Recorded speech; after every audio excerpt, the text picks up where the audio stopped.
On parle de mercato, des joueurs que Manchester United cherche à avoir, une checklist. Mais en soi, quelle est véritablement le stratégie de Ineos, le stratégie de recrutement?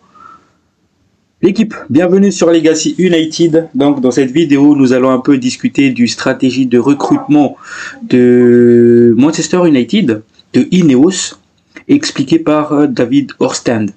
Donc dans un second temps, nous allons parler des différentes news du club.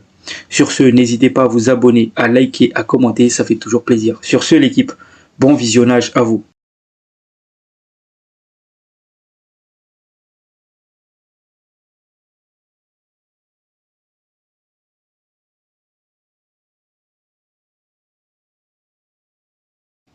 La famille, bonsoir à vous. J'espère que tout va bien pour vous. Pour ce qui est de ma part, je vais bien. Donc, comme je l'ai dit dans l'introduction, on va parler de beaucoup de choses dans cette vidéo et on va finir par les news. Donc, avant de commencer, j'ai sélectionné 2 commentaires comme toujours, vous le savez déjà.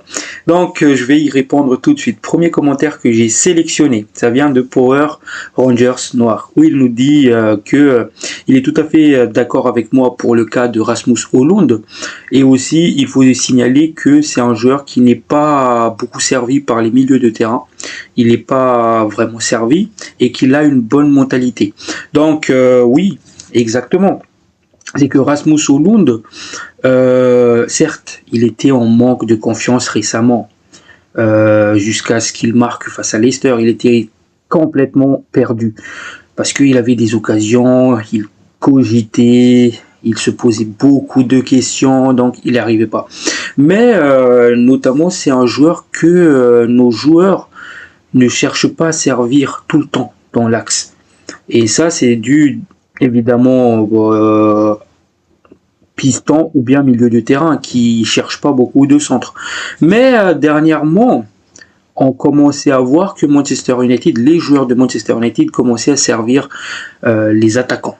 On a vu ça face à Arsenal, face à Fulham, ou bien face à Real Sociedad, ou bien face à Leicester. Donc voilà, et surtout que Rasmus Højlund, il continue, parce que je vous rappelle qu'il a marqué face à Leicester, et juste derrière, il a marqué en sélection, lui et Christian Eriksen.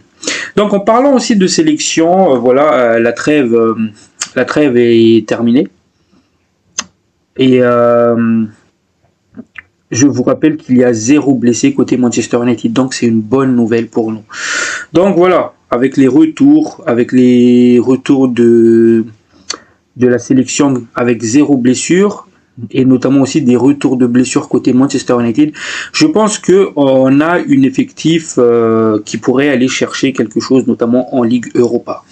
Donc voilà, on va attaquer direct la deuxième commentaire du jour. Ça vient de Mohamed...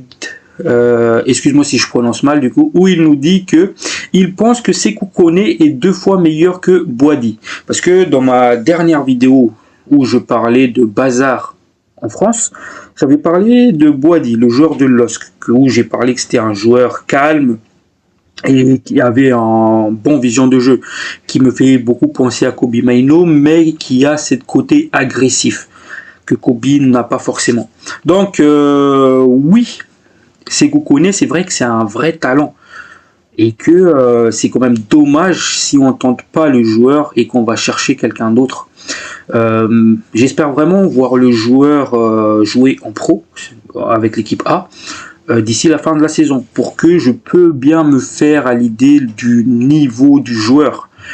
Parce que pour le moment, c'est vrai que avec ce qu'il fait avec l'académie, c'est plutôt fort. Maintenant, il faut voir ce qu'il fait, ce qu'il produit avec les pros. Et s'il nous convainc d'ici la fin de la saison, ben voilà, pas besoin de chercher Boadi. Là, il faut chercher un mec qui va être titulaire devant Sékou Koné, par exemple, Ederson de l'Atalanta, et que Sékou Koné rentre dans la rotation. Voilà. Mais en tout cas, c'est vrai. J'ai carrément oublié Sékou Koné. Donc merci à vous. Donc voilà, sur ce, on va direct enchaîner sur cette réponse de David Orstand sur la stratégie de recrutement de Manchester United. Et franchement, je l'ai trouvé intéressant. Donc il y a aussi plusieurs points à souligner dans cet avis qu'il nous a donné. Donc voilà, on va faire ça tout de suite. Donc, dans ces points de David Orstand, il y a différentes choses à souligner. Notamment, d'abord, il nous parle des salaires, où il nous dit la question des salaires sera au cœur de la planification des transferts de United. Les dirigeants tentent de faire preuve de retenue pour les nouvelles recrues et sont déterminés à faire en sorte que ceux qui sont bien payés soient en mesure de jouer régulièrement. Donc oui, parce que quand on voit des joueurs comme Luke Shaw, comme Mason Mount qui touchent des gros salaires et qui sont pas présents, qui sont quasiment jamais sur le feuille de match, c'est quand même aberrant. Par exemple, prenons le cas de Luke Shaw. Depuis qu'il est à United, ok, je vais chercher loin là, mais on va parler des 2 dernières saisons. Honnêtement, il n'a même pas disputé 50% des matchs sur des 2 dernières saisons. Il est tout le temps absent. Mais aussi la mentalité du joueur. Par exemple, l'année dernière, il revient de blessure, il part directement avec l'Angleterre pour jouer l'Euro, et juste derrière, il se reblesse. Donc, il s'est cru en maison de retraite à Manchester United ou maison de vacances. Le gars, il est là, il joue pas, ouais. Sauf que tu touches une grosse salaire. Et pareil pour Mason Mount. Mais ça, j'en veux beaucoup à ces anciens boards de Manchester United. Par exemple, Mason Mount, on savait que c'était un joueur qui se blessait souvent. Donc, pourquoi on est parti l'acheter à quasiment 80 millions d'euros? Sachant qu'il y avait d'autres noms sur sur la liste. Et surtout, oui, Mason Mount, c'est un bon joueur. Je le dis, c'est un bon joueur. Il a des bons déplacements, il sait garder la balle, il est bon dans les petits périmètres. Ok, c'est un bon joueur. Et c'est un joueur que j'adore beaucoup. Mais c'est un joueur qui se blesse aussi beaucoup. À quoi ça sert d'avoir un bon joueur s'il va passer toute sa vie à l'infirmerie? Donc oui, il faut passer par là, il faut faire le ménage, et je pense que ça va se dérouler pendant cette mercato estivale, un grand ménage, un grand remaniement de l'effectif côté Manchester United. Je pense que un Mason Mount, il va partir, un Luke Shaw, il va partir. C'est ce qui doit être fait. Donc j'espère que ça va être fait. Donc il nous parle de salaire aussi, il nous dit que les joueurs avec des gros salaires, ils doivent être titulaires. Et je suis tout à fait d'accord avec ça. Il faut qu'ils soient là pour encadrer les petits jeunes. Il faut qu'ils soient des piliers de l'effectif. Parce que pourquoi on les paye cher s'ils sont pas là pour être le pilier? Donc je suis tout à fait d'accord sur ce point de vue-là. Donc il enchaîne. United veut éviter d'avoir des salaires importants sur la touche pendant une longue période. Donc là je pense qu'il fait référence à des Maguire, des Luke Shaw, des Mason Mount. Le club a fait de la condition physique une priorité pour les nouvelles recrues. Et ça aussi, c'est une masterclass de la part de Ineos, la condition physique. Je pense là, par exemple, à Patrick Dorgu, parce qu'il a un sacré physique, un sacré endurance pour maintenir une telle intensité du début jusqu'à la fin pendant un match. Notamment, j'ai vu ça face à Villarreal où le mec à la 80e minute était encore capable de cavaler pour prendre la profondeur, pour provoquer le rouge, par exemple. Et on voit vraiment que niveau physique, que ce soit Hayden Even ou Patrick Dorgu, ils sont présents. Et surtout, c'est des joueurs qui n'ont pas une grosse salaire. On parle là de Patrick Dorgu qui touche à peine 30 000 livres par semaine. Quand on sait, par exemple, qu'un Luke Shaw, il touche quasiment 200 000 livres par semaine. Donc, c'est juste pour vous dire que les 2 recrues qui étaient arrivées côté Manchester United, c'est intéressant. Parce qu'ils apportent beaucoup, ils apportent cette intensité, cette calme. Et maintenant, j'ai hâte de voir la suite. Parce que si on arrive à recruter des gars comme Patrick Dorgu, Hayden Even, pendant ce mercato estival, Manchester United ne sera pas la même équipe. Manchester United ne sera pas la même équipe. Il faut arrêter avec ces vieux joueurs qui touchent beaucoup de salaire, qui n'apportent plus cette intensité. Parce que clairement, je vous le dis, dans ce système de jeu de Ruben Amorim, l'intensité est la clé. Surtout de la part des Pistons. Donc, je pense que un Casemiro, il va faire ses bagages, même si ces derniers temps, il était plutôt bon. Je pense qu'il va faire ses bagages. Un Christian Eriksen va faire ses bagages. Lindelof, c'est sûr. Johnny Evans, c'est sûr. Et un Luke Shaw, Mason Mount. Tous ces beaux mondes-là, ils vont par ici la sortie. Donc voilà, j'ai vraiment hâte de voir ce qui va se passer pendant ce mercato estival. Donc on enchaîne. Il nous dit encore que cela fait suite à la déclaration de Jim Ratcliffe, comme quoi la masse salariale des joueurs à disposition du coach, sans les blessés et les prêts évidemment, était l'équivalent d'une équipe de milieu de tableau. Vous vous imaginez quand même. Donc voilà. Il a vraiment souligné ce point que le salaire est vraiment un problème qui doit être réglé pour les futurs mercato de Manchester United. Et l'autre point que David Ornstein souligne dans cet avis concernant le futur mercato de Manchester United, c'est évidemment avoir des joueurs qui s'adaptent facilement au système de jeu de Ruben Amorim. Donc, si on reprend le cas de Dorgu et de Hayden Evans, ce sont deux joueurs qui correspondent parfaitement au style de jeu de Ruben Amorim. On parle là d'un défenseur central, Hayden Evans, qui est capable d'être bon à la relance, de monter dans le milieu de terrain, et qui a la justesse, qui a la rapidité pour reprendre des actions offensives adverses. Et on parle là d'un Patrick Dorgu qui est capable de maintenir l'intensité sur le couloir, qui est capable d'apporter beaucoup de vitesse, qui est capable d'apporter beaucoup de centre.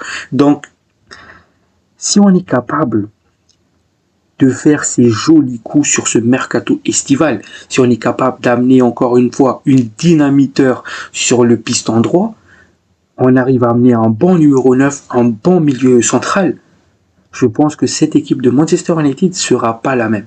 Oui les gars, on touche bientôt à la fin de cette ère cauchemardesque. Là, on trouve enfin le bout du tunnel.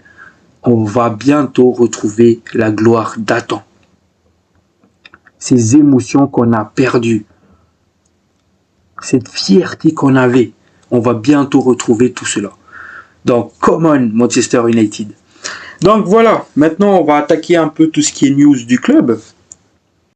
Donc, on va direct entrer dans le vif du sujet.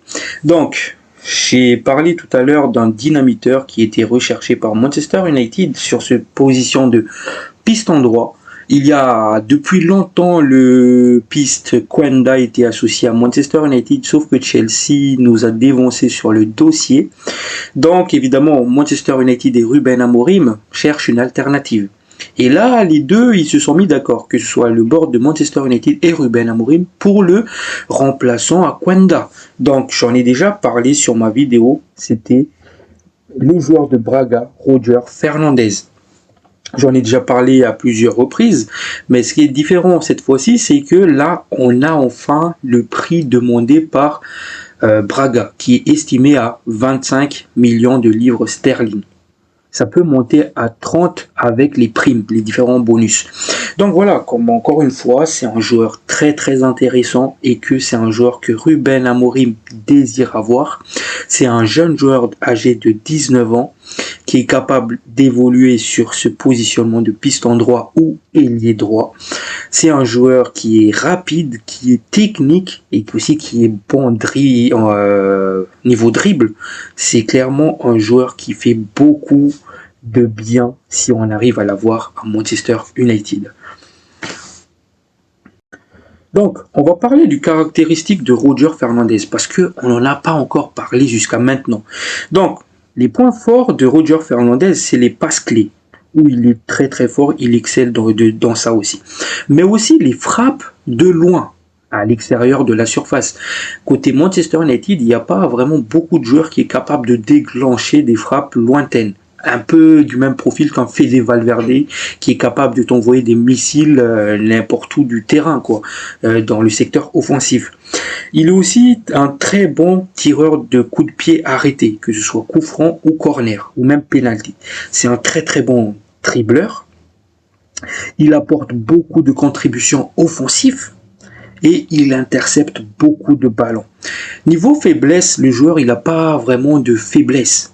Encore une fois, c'est un joueur à développer, mais pour le moment, pour son âge, etc., c'est un joueur qui n'a pas réellement de faiblesse. Donc, niveau style de jeu, comme je l'ai dit, c'est un joueur qui aime centrer. C'est une machine à centre. C'est un joueur qui aime revenir, qui aime repiquer vers l'axe. Et c'est un joueur aussi qui aime tacler. Donc voilà, c'est un profil vraiment intéressant. Sur ce, on va direct passer. Donc, après cette trêve, il y a des joueurs qui ont repris l'entraînement. Donc, il y avait Luke Shaw, Harry Maguire, Lenny Yoro, mais aussi Bayendir et Tom Eaton. Donc voilà, l'infirmerie se vide un tout petit peu.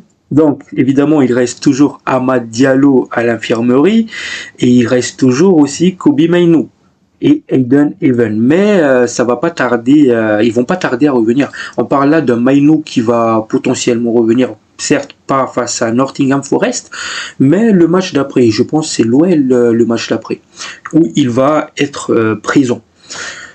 Donc c'est une très très bonne nouvelle aussi parce qu'on a besoin de tous nos joueurs pour terminer cette saison. Donc là, on parle d'un Amad Diallo qui progresse à une vitesse folle pendant sa récupération. Il récupère plus vite que prévu. Et on parle là qu'il va être de retour d'ici un mois. Donc, mois de mai, le joueur il sera là. C'est une très très bonne nouvelle aussi. Si on est toujours présent, si on est toujours en lice en Europa League d'ici le mois de mai, ben on peut compter sur Amad Diallo pour terminer la saison. Donc, encore une fois, c'est une très très bonne nouvelle parce que Amad Diallo, je sais pas vous les gars, mais quand je vois un Amad Diallo sur le terrain, par exemple, si on est en train de perdre 1-0, je sais pas, je me dis que Amad va faire quelque chose, il va apporter quelque chose. Un peu, vous savez, quand vous avez un Cristiano Ronaldo dans votre équipe, même si vous êtes en train de perdre 1-0, vous savez qu'il va faire quelque chose, il va amener cette folie, il va amener cette action dangereuse. Et à chaque fois que je vois un Amad Diallo jouer, je ressens ce genre d'émotion. Donc voilà, Amad Diallo, c'est clairement un joueur important côté Manchester United. Et aussi, je vous rappelle, on va faire un peu le parallèle. L'Olympique Lyonnais vient de perdre face à Strasbourg. Donc, il faut regarder ce match-là. Il faut que Amorim analyse ce match-là pour comprendre comment je joue, comment battre cette équipe de Lyon. Donc voilà. Donc, après l'accord sur un nouveau contrat de 4 ans qui sera bientôt signé, Benedito Montato a rejoint la séance d'entraînement de l'équipe première de Manchester United. Donc, j'en ai déjà parlé de ce petit jeune qui est dans l'académie, ce petit jeune défenseur central. Il va bientôt signer son contrat et il s'entraîne déjà avec l'équipe pro. Donc, c'est peut-être le nouveauté qu'on va voir côté Manchester United pour cette fin de saison. Donc, c'est aussi une bonne nouvelle pour nous. Manchester United a été informé que Victor Osimhen serait prêt à les rejoindre sans participer à la Ligue des Champions. Donc, ces derniers temps, on parle vraiment beaucoup de Osimhen. J'espère vraiment que ce piste-là, ça va se faire. Parce que, oui, on n'a pas d'argent. Mais l'année dernière aussi, il y avait des rumeurs qui disaient ça, qu'on n'avait pas d'argent. Pourtant, on avait 200 millions à débourser pendant le mercato. Donc, voilà. Et aussi, honnêtement, il y a qui comme numéro 9 qui vaut moins de 60 millions aujourd'hui? Même Rasmus Højlund, on l'a eu pour 80, 70. Honnêtement, pour ce prix-là, Osimhen, je trouve que c'est donné. Parce que c'est sa clause libératoire. Donc, je pense vraiment qu'il faut foncer dessus parce que c'est ce numéro 9 qui va nous garantir plus de 20 buts par saison. Donc aussi, ça pourrait être le joueur clé du système de Ruben Amorim. Donc, là aussi, on parle d'un autre rumeur qui circule ces derniers temps. On parle du joueur de Sporting, Francisco Trincao, le joueur de 25 ans. C'est un joueur prometteur. Je pense qu'il est passé par le Barça, puis Wolverhampton et il a signé au Sporting derrière. Et c'est au Sporting justement qu'il a confirmé. Parce que cette saison, le joueur, il a marqué 9 buts et délivré 15 passes décisives en 43 apparitions. Donc c'est un joueur capable d'évoluer dans ce positionnement de soutien d'attaquant. C'est un joueur clé du système de jeu de Ruben Amorim et que Ruben Amorim veut du joueur à Manchester United. Maintenant, ce joueur-là ne sera pas donné parce que là, on parle d'une somme estimée à 85 millions d'euros. Donc, je pense pas que Manchester United va aller l'acheter ce joueur-là. Parce que, encore une fois, il y a des joueurs, par exemple Ryan Cherki, qui va nous coûter à peine 25 millions, par exemple.